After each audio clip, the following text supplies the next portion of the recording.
ধূমপান বা অ্যালকোহল পান করলে কি নামাজ হবে কিনা, বা আমরা অনেকের কাছে শুনেছি যে 40 দিন যাবত নামাজ হবে না, এটা কতটুকু সত্য, আর এটার ব্যাখ্যাও জানতে চাচ্ছিলাম।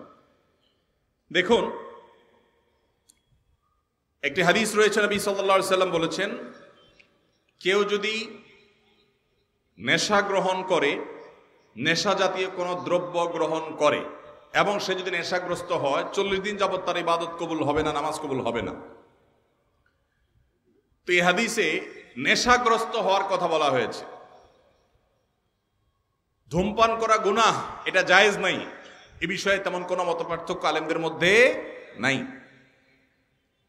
আপনারা জানেন, আমাদের দেশে কয়েকটা রোগের কারণে মানুষের মৃত্যুর হার, স্বাভাবিক মৃত্যুর হার কমে ভয়াবহভাবে মৃত্যুর হার বেড়ে চলেছে। এর মধ্যে অন্যতম হলো ক্যান্সার।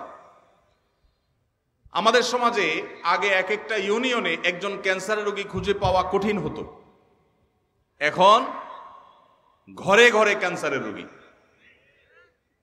আপনি খোঁজ খবর নিলে দেখবেন 2-4-5টা ফ্যামিলির মধ্যে, আত্মীয় স্বজনের চেইনের মধ্যে একজন না একজন ক্যান্সারের রোগী পাওয়া গেছে।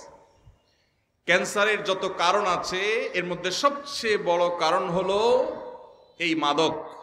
এমনকি যারা পানের সাথে জর্দা খান, সাদা পাতা খান, ক্যান্সারের কারণ। ডাক্তাররা সতর্ক করেন, কিন্তু আমরা শুনি না। যারা ধূমপান করছেন তারা নিজেদেরকে ধ্বংসের দিকে ঠেলে দিয়েছেন। এই জন্য এটাকে সারা বিশ্বের সমস্ত উলামা ইকরাম ঐক্যবদ্ধভাবে এটাকে নাজায়েজ বলেছেন, অনেক উলামা ইকরাম এটাকে হারাম বলেছেন। এই জন্য এমনিতে ধূমপান করা নাজায়েজ কথা, গুনাহের কথা। পাশাপাশি কেউ যদি নেশাগ্রস্ত হয়ে যায় তাহলে তার 40 দিনের ইবাদত কবুল হবে না, সে কথাও হাদিসে আছে। বিধায় এটা থেকে বেঁচে থাকা দরকার। আমাদের যে সমস্ত ভাইয়েরা ধূমপানের বদভ্যাসে এখনো আছেন, অনেকেই আছে, এই মাহফিলে হয়তো থেকে থাকতে পারে, তাদের সংশোধনের জন্য সবচেয়ে বড় সুযোগটা সামনে আসছে রমজান মাস। রমজান মাসে মানুষ 12 থেকে 14-16 ঘন্টা এমনি রোজা রাখে, আবার ঘুমে থাকে রাতে প্রায় 6 ঘন্টা, তাহলে 14 আর 6 20 ঘন্টা। তারাবির নামাজ এবং অন্যান্য ইফতার, সাহরি এগুলো মিলে যদি আরো 1 ঘন্টাও ধরেন তাহলে 21 ঘন্টা। আর বাকি থাকে কয় ঘন্টা দিনের? মাত্র 3 ঘন্টা যদি কষ্ট করে জিম খিসে কেউ নিজেকে নিয়ন্ত্রণ করতে পারে, তাহলে 30 দিন তার ধূমপান ত্যাগ করার অভ্যাস গড়ে উঠবে ইনশাআল্লাহ।